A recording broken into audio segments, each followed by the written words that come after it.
Welcome to today's webinar, The Next Era of Chemicals Innovation. My name is Kristen Marshall. I'm an Associate Research Director here at Lux, and I will be moderating today's session. Presenting today is my colleague Wansheng Yu, Senior Director of Research here at Lux. Throughout the webinar, you can ask any questions that you have in the question box on your screen. Time permitting, we'll get to all the questions that we can, but if we are not able to answer your question, please do not hesitate to reach out to us at questions@luxresearchinc.com and we will respond. Also, if you experience any technical difficulties, like a frozen screen, please simply refresh your browser or check to make sure that your internet connection is strong. Great. Okay, with that, let's start the presentation. Take it away here. Thank you, Kristen, for the kind introduction. Welcome, everyone. We're excited to be here today to talk about the next era of chemicals innovation. This webinar will be slightly different from what many of you may have become familiar with in terms of Lux webinars. This one is actually to kick off and introduce you all to our new and improved Chemicals Research and Advisory Service. It's a pivotal moment for us at Lux as we have reimagined the offering to really pinpoint those high-impact innovation and R&D priorities of the chemicals industry. So why now? Well, sustainability, which appeared in recent years to be an urgent need that required immediate innovation attention, has largely waned. Just in August, my colleagues Josh and Harini presented on the state of sustainability in CPG, and they highlighted how companies have started to dial back sustainability goals in favor of business stability.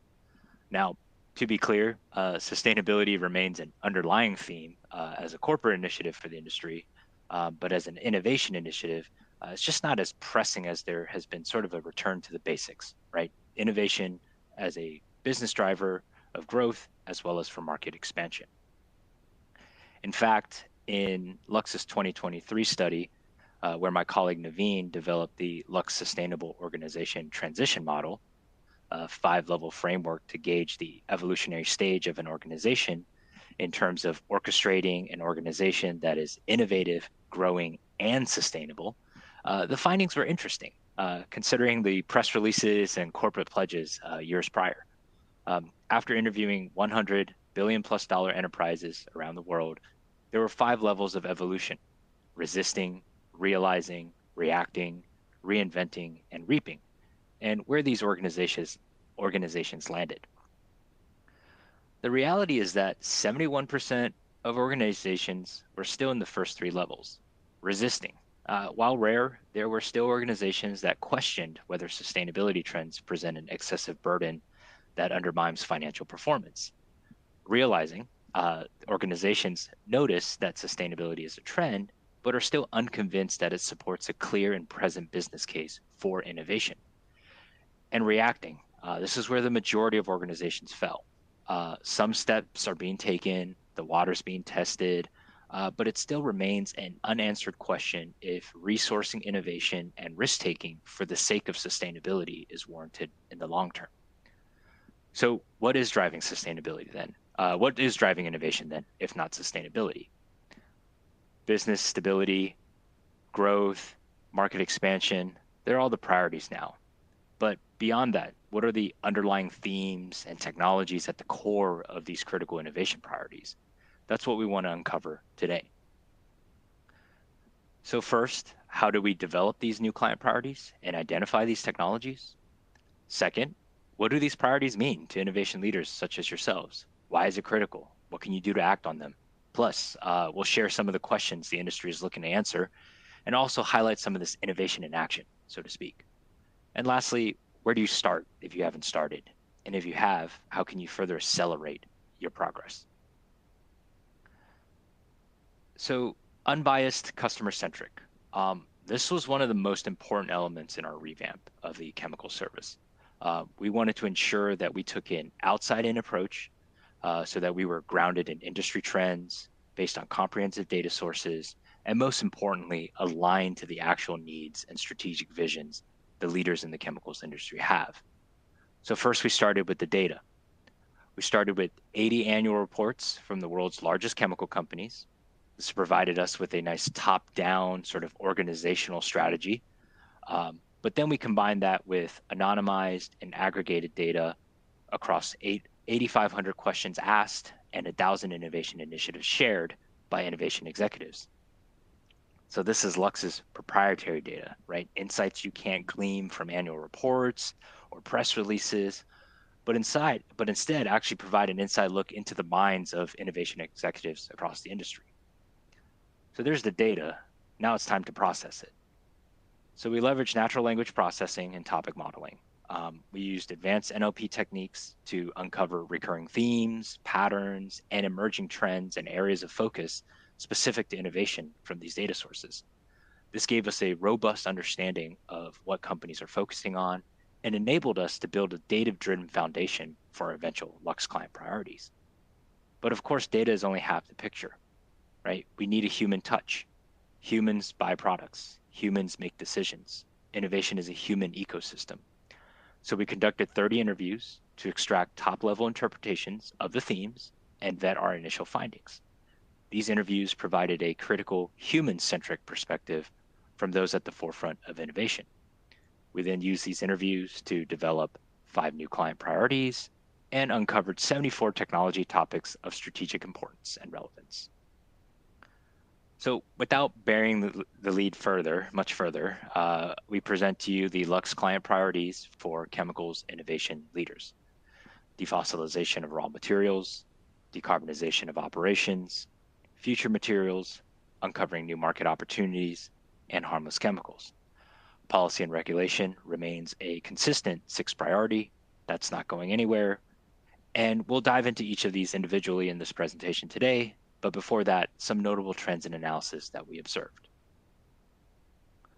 One, it should come as no surprise, but 93% of the companies we analyzed clearly outlined decarbonization of operations as an innovation priority. 77% are focused on identifying an alternative carbon source, defossilization, and 74% are focused on developing less harmful chemicals for their product portfolio. Now, what do we mean by the chemicals industry? Well, we're looking at basic chemicals, diversified chemicals, and specialty chemical companies in our analysis. And there are some pretty notable differences across these 3 sub-industries in terms of innovation priorities. For basic chemicals, decarbonization of operations is a central focus, where integrating decarbonization solutions into existing plants is essential for long-term operations and, of course, future-proofing those assets, as highlighted by Borealis's participation in the Cracker of the Future consortium. For diversified chemicals, defossilization is a top priority, as recent supply chain disruptions reinforce the need to diversify raw materials, sources, and safeguard against future risks, as BASF outlines their initiatives to tap recycled and renewable raw materials for a secure and stable supply chain. Now, specialty chemicals, they're the ones more exposed to consumers, and of course, harmless chemicals is critical, as less harmful alternatives will be key to displacing these high-risk chemicals in the future, either due to regulatory or consumer backlash. Evonik consistently evaluates all substances it places into the market to assess those risks and replace them when possible. Now, at the geographical level, there are still variations, but they're actually less pronounced and a bit more nuanced, right? Notable differences are highlighted in defossilization of raw materials, especially in APAC and EMEA, driven by the region's reliance on imported raw materials. In contrast, Americas, especially the US, have faced less pressure to diversify, benefiting from a more stable domestic supply. In Americas, harmless chemicals is the most prominent, likely a direct response to recent legal and financial repercussions, but companies in America still remain steadfast in continued advancements in material sciences. Chemours works across a variety of collaborations on fundamental R&D to try and capture those future growth opportunities that it sees in the market. Now, decarbonization of operations is core to all regions, with EMEA leading efforts, but even APAC companies are building out their own technology roadmaps to achieve net zero. Indorama Ventures has a 6-pronged strategy, including more near-term options such as energy efficiency, and also exploring long-term technologies such as carbon capture and utilization. And uncovering new market opportunities is also relevant to all regions, slightly more pronounced in Americas and EMEA, as potential new markets are likely further advanced, such as electric vehicles and renewable energy. And Clarion uses its iterative idea to market process to discover attractive business opportunities and converts those trends and unmet needs into potential new businesses. Now, let's dive into each of these 5 new priorities. Again, for each priority, we're going to outline why it's a critical priority, how should innovation leaders as yourself act on them, and plus we'll pull from those 8,500 innovation questions mentioned earlier to distill some questions the industry is looking to answer and what key technologies are fundamental to each of these priorities. And of course, to round it out, we'll also take a look at some of these innovation in action, highlighting how a chemical company is adopting or developing a technology to address their needs. So first, defossilization of raw materials. Um, Chemicals industry has long been relying on fossil-based raw materials, right? However, recent disruptions in global supply chains, skyrocketing energy prices, it's really exposed some of those vulnerabilities on that dependence. This dependency makes operations more fragile, leading to production instability and financial consequences. So companies must introduce alternative carbon sources by integrating feedstocks and reduce exposure to that volatility and hopefully safeguard production. Now, this means balancing short-term and long-term actions, right? In the short term, you can introduce some alternative carbon sources via more mature technologies to help create at least a buffer against market fluctuations. Because realistically, a full transition at the scale required by the chemical industries is unlikely to be economically feasible. So in the long term, instead, developing these emerging technologies that can potentially offer more resilient, localized supply chains that can serve as a complement and not a full replacement of those traditional raw materials. Now, as you reflect on this priority, consider what innovations in advanced plastic recycling can be scaled across diverse feedstocks. Um, and two, how are chemical companies working with startups to scale bio-based chemicals production? One of the examples of this innovation in action is SK Geocentric. In 2023, they began construction on an advanced recycling cluster in South Korea, integrating technologies from 3 startups: Plastic Recycling, Loop Industries, and Pure Cycle. This cluster is designed to process a wide range of waste plastic feedstocks, including polyethylene, polypropylene, as well as PET. With a capacity of 320,000 tons per year, this highlights how steps can be taken to diversify raw material supply, but won't really reach the scale needed to fully replace fossil-based resources, so acts as a complement instead. Next, of course, you have decarbonization of operations. While there are obviously overlapping elements of decarbonization and defossilization, the focus here is more what comes out of the process rather than what goes into it, right? As global demand for chemicals continues to grow and will likely continue to rise, reducing emissions will eventually not be enough, especially as many chemical companies themselves have their own 2030 and 2050 targets. Zero emission strategies, not only for CO2 emissions, but also for waste as well as water, are also going to be critical to future-proof these capital-intensive assets. Now, this does not mean an overnight change. It will take a phased approach to eventually reach zero emissions. Retrofitting existing assets with proven low carbon technologies will help today while laying some of that groundwork for investments for more transformational and long-term technologies. And as you work on those long-term technologies, you can start to get some insights into the operational, technical, as well as economic challenges that would eventually need to be addressed, whilst also staying ahead of the curve. So as you think about where you are and where your organization is in your decarbonization journey, what has been some of the most effective ways to integrate these emerging low carbon technologies into existing operations? Heat is a pesky problem that comes up quite often now. So which innovations in low carbon heat will be able to address the needs of the chemicals industry? Or even more bold, what about the integration of nuclear energy into the chemicals manufacturing process? Well, in 2023, Dow selected its Seadrift operation site in Texas to host X Energy's 320 megawatt, 4-unit, high temperature gas cooled reactor. Even with 1.2 billion USD in funding from the US DOE as part of the Advanced Reactor Demonstrator Program, the regulatory and technical challenges of this are going to be expected. Despite that, this still represents a potentially groundbreaking step in demonstrating the potential routes for decarbonizing the chemical sector, in this case, integrating nuclear. Now, taking a pivot away from these process innovations, the priorities now become more product focused. We don't need to tell all of you in attendance here today that materials innovation is at the heart of numerous industrial developments and technological advancements. So it's easy to say that future materials will play a key role in driving sort of that next wave of growth for the chemicals industry. But as innovation cycles get shorter, being more agile will be important in staying competitive and hopefully not missing the next game changing material. But let's address the elephant in the room here, though. Lux has covered advanced and future materials for nearly 2 decades now. And during this time, we have witnessed many quote unquote wonder materials that were technically just beautiful and transformative, but just not quite commercially successful, to say the least. So, adopting a dual approach, one, accelerating discovery and development of these new materials, while also two, actively scouting or even creating the market opportunities yourself to apply them, are going to be key. So, building a robust portfolio of future platform materials, you can really stay ready to seize any of these future opportunities as they emerge and really kind of carve out a differentiated position in the marketplace for yourself. In terms of emerging opportunities, one of the most common questions we've gotten in the last, I'd say, 9 to 12 months is, what are the emerging trends in thermal management materials, especially given the potential opportunities in electric vehicles and data centers.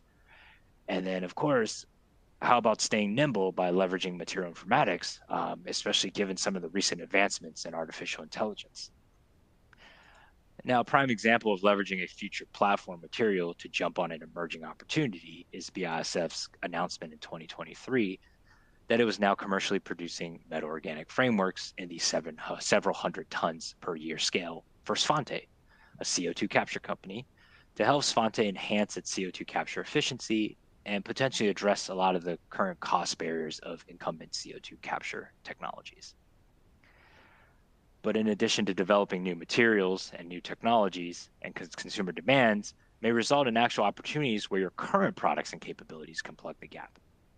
So constantly scanning the market for new market opportunities and unmet needs for both existing and future materials positions the chemicals industry in a really nice spot, right, in enabling sort of a lot of the technology and solutions of tomorrow. While the other priorities are all important, this one resonated the most and led to the liveliest discussions during our interviews. It's a key challenge for innovation leaders because it not only entails understanding everything that's happening within your own organization, but also having a very clear understanding of what's happening outside of your walls, which is oftentimes difficult, especially since not every opportunity will prove viable. So by aligning product development with the innovation roadmap of your customers, not just for the short term, but also the long term, you can really establish yourself as a partner that effectively serves them along their entire innovation journey and be able to pivot and scale when opportunities become more concrete. So, do you know what your customers' plans are down the road? This comes up often at Lux, but what novel battery chemistries are poised to be the next generation battery after lithium ion batteries? How are CPG packaging strategies changing the requirements of consumer packaging materials? I'm sure you all have a very clear view for the immediate future, but what about 5, 10, even 15 years down the line? So Umicore wants to reduce that uncertainty down the line. In 2023, they opened a large-scale prototyping facility for solid-state battery materials. And solid-state batteries, of course, are seen as sort of the next big leap in battery technology. And Umicore not only wants to be part of the conversation, but actively actually leading it by positioning itself as an enabler of solid-state battery development and prepared to capitalize on the future needs of the battery industry. Now, as for the final client priority, harmless chemicals, we can level set here a little bit and realistically say that the objective is less harmful chemicals. And the stretch goal is, of course, eventually no harm at all. In one of our interviews, the interviewee said, hey, one day we'll be able to put a bottle of cleaning solution right next to the baby formula because it's just that safe, but not because we would actually want to do that. So the demand for safer chemicals has never been greater, right? Growing public awareness around health risks associated with chemical exposure, more data on fate, transport, and toxicity, and a more conscious consumer demanding greater transparency in their products. It's no longer just about regulatory penalties, as reputational damage can be just as catastrophic. But this is not new, right? Risk assessments are a standard part of product portfolio management, and flagging at-risk products has always been part of the protocol. What is newer, though, is consumer movements, especially in an era of social media where public backlash can be quick, while oftentimes short-lived, still leave enough damage that's difficult to rectify. Truly differentiating between what is a viral moment or an established sort of consumer sentiment and behavior and belief will be key in determining if only damage control is necessary or a complete product overhaul is required. So developing a portfolio of harmless chemicals using both these elements can allow you to jump on short-term niche opportunities and adapt to those long-term trends, likely saving your PR team a few restless nights in the process. So thinking of your own risk management processes and tools, um, what if there's just something completely unavoidable? So instead of trying to replace it, what are the latest innovations in wastewater management to help as a end-of-pipe solution to clean it up? Or, from a bottom-up perspective, what are the latest advancements in green chemistry that can help you build a safer product portfolio? Surely, you all probably expect this as the innovation in action. Earlier this year, 3M agreed to a 10.3 billion USD settlement for its past PFAS production. Yes, it announced 2 years prior it would phase out all PFAS production by 2025. And while the phase out and eventual replacement of these materials highlights sort of the shift to less harmful chemicals, we actually want to spotlight this case for a business opportunity that also emerges. Beyond sort of being a producer of various types of materials, 3M is also have great expertise in filtration technologies. So with its settlement going to U.S. public water suppliers, 3M actually has an opportunity to leverage that expertise to lead PFAS remediation in the market. So we've gotten to the core of the chemical industry's most critical innovation priorities. We've identified a few of the most relevant technologies, and we outlined various strategies that you all should take to tackle each of these opportunities. Now it's time to act. Where do you start? Or better yet, how can you accelerate what you're already doing? Well, first and foremost, to thrive, you need to build a robust and agile technology and product portfolio, one that empowers your organization to pivot quickly in response to emerging challenges, and more importantly, exploit those new opportunities as trends become more defined. However, no company can do it alone, right? There's just too many technologies and too many products out there. Instead, leverage those strategic collaborations, both inside and outside the organization, to help bridge whatever technology and product gaps you may have, share a little bit of that expertise, and more importantly, de-risk technology development and accelerate your innovations. One area that would require a robust technology portfolio is, of course, decarbonization. My colleague, Runil, who leads our coverage of industrial decarbonization, developed the Lux Decarbonization Radar, a framework specifically designed to address the challenges of deploying and integrating decarbonization technologies into large-scale industrial facilities. This tool helps explore sort of the wide array of available technologies and assess the risk-benefit of long-term solutions, allowing innovation leaders to pinpoint the best mode of engagement, keep it inside or find it outside for their initiatives. Beyond the technology itself, you also want to get a clear view of what the innovator landscape is like, right? Because at the end of the day, FOMO, FUD, you name it, it only took me about 30 slides to use a consulting term, but we as humans just don't like to miss out or not know, right? The same goes with innovation. Benchmarking is common practice to gain a better understanding of the innovation sort of activity of your peers. But beyond the priorities, go one level deeper. Look across all the key technologies that they're exploring. Uncover if there's anything that might not be immediately apparent to you or them. See how you can differentiate yourself by developing a more unique product or more unique technology that's currently flying under the radar of your peers. My colleague Martian, who leads Lux's coverage of advanced plastic recycling, recently evaluated the various technologies in the space, as well as all the innovators leading the charge. So having a deep understanding of that landscape is essential for identifying not only the promising technologies, but also lets you know what your peers are up to. Um, It also helps identify technical gaps, or in some cases, reveals that a given solution may not actually be too differentiated in a crowded market. And lastly, of course, seeing if your peers are working on it or something that you might not be working on. If not, why not? Because again, we don't want to miss out. Um, Lastly, consumer insights, right? Kind of brought this up at the very beginning of sort of part of our methodology, but humans buy products, right? Humans make decisions. Innovation is a human ecosystem. Final piece of the puzzle is ensuring that consumer sentiment plays a role in shaping your innovation strategy, especially for those closely linked to consumer facing markets. The typical direct engagement with customers, consumer research, it's all still relevant, but diving deeper into understanding your consumers' motivations, their behaviors, and their expectations will truly unlock your product innovation potential. My colleague Matilda, who leads Lux's coverage of consumer packaging materials, worked with our in-house predictive anthropologist to explore consumer sentiment surrounding packaging materials. Their insights highlight how consumer trends influence the development and adoption of novel materials in the CPG space. It's this combination of understanding consumer behavior and aligning it with technology innovation that ultimately drives product success.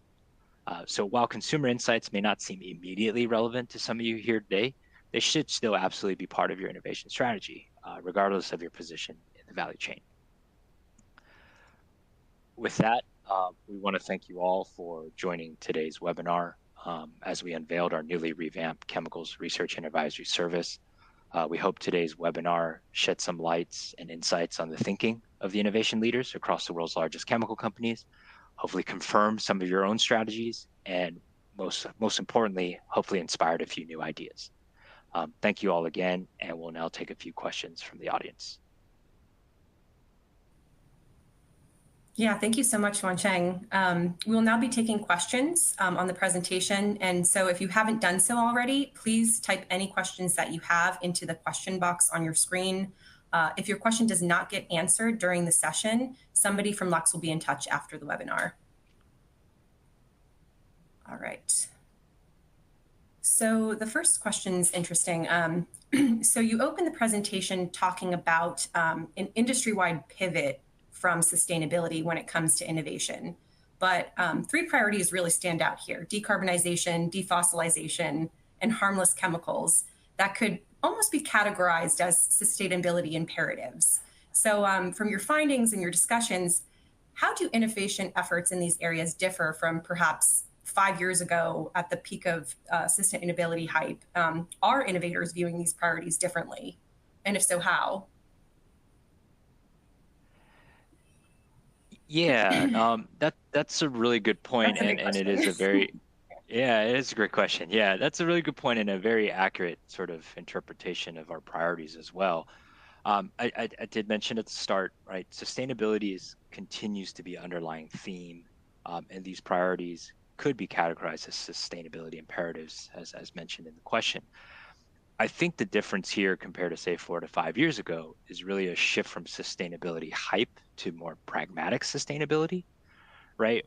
During that time, there was a lot of companies rushing to demonstrate their sort of commitment to sustainability, probably without fully evaluating the long-term business case, kind of as we kind of saw from the results of the Lux Sustainable Organization model.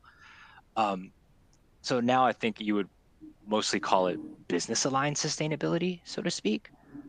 As you mentioned, decarbonization, defossilization, and I think harmless chemicals, they are all related to sustainability, but you can also frame them as crucial for operational reliance, regulatory compliance, and long-term competitiveness. And I think one more point is probably the narrative around sustainability. 5 years ago, it was very centered around social and environmental responsibility. Again, stressing that these are still very key corporate initiatives and not less important, but instead innovation now is more of a form of risk mitigation, right? So that just so happens to also be sustainable. More so, we're doing this for sustainability purposes. Great. This next question, from your assessment, the priorities for future materials and new market opportunities seem to actually have lower prioritization from the companies you surveyed, I think 40% and 53% respectively. So why do you think this is? And do you think this could maybe reflect that chemical companies today are operating more from a place of mitigating risk than capturing new opportunities, either through new materials development or markets. Yeah, I think that was definitely a big sentiment coming through from the interviews, especially. I would agree there, right? Several of the challenges that the industry is facing now, not just industry, but all companies, dealing with geopolitical tensions, supply chain disruptions, rising energy costs. There's just a bigger emphasis on mitigating risk as a dominant innovation driver. Future materials and new market opportunities are great, but the other priorities, I think, directly address some of that business continuity needs. And then I think picking on future materials specifically here, there's also the development timeline for future materials, right? New materials take time, they cost money, which might not offer the immediate returns in the short term that are being prioritized right now. I think for new market opportunities, though, while the data does show a lower concentration of companies, the interviews certainly tell a much more livelier or enthusiastic story. As mentioned earlier, this priority is one that led to some of the most discussion during our interviews and is a major focus of innovation. Of course, some of those new market opportunities may not be fully defined or established yet. So relatively, again, it may appear to be less of a focus when it's not. Okay. And we have time for one more question. And this one, continuing on in the vein of future materials. So there are a number of topics that could be potentially captured under this priority. So can you share a bit more about the topics that Lux plans to cover and how Lux went about identifying those topics and will continue to so in the future? Yeah, absolutely. As part of our outside-in approach, in addition to the priorities, we also identified technologies from a bottom-up standpoint. So while scanning all those annual reports, questions asked, and innovation initiatives, we also wanted to pinpoint any technologies that were mentioned in that data. So that allowed us to build up a very large database of technologies. And through this, we were able to kind of cluster some similar technologies into broader technology topics. And that led to sort of the 74 technology topics that I highlighted earlier. As for future materials, I think was it accelerating discovery, design, and development. I think for discovery and design, materials informatics is an area that Lux is going to continue to look into, especially given the advancements in AI recently. As for sort of more materials proper, advanced coatings, advanced composites, smart materials, and thermal management materials, they're all topics that were sort of top of mind for the industry. To be clear, I think for areas like advanced coatings and composites, these have been areas of fundamental R&D for a lot of these companies for decades.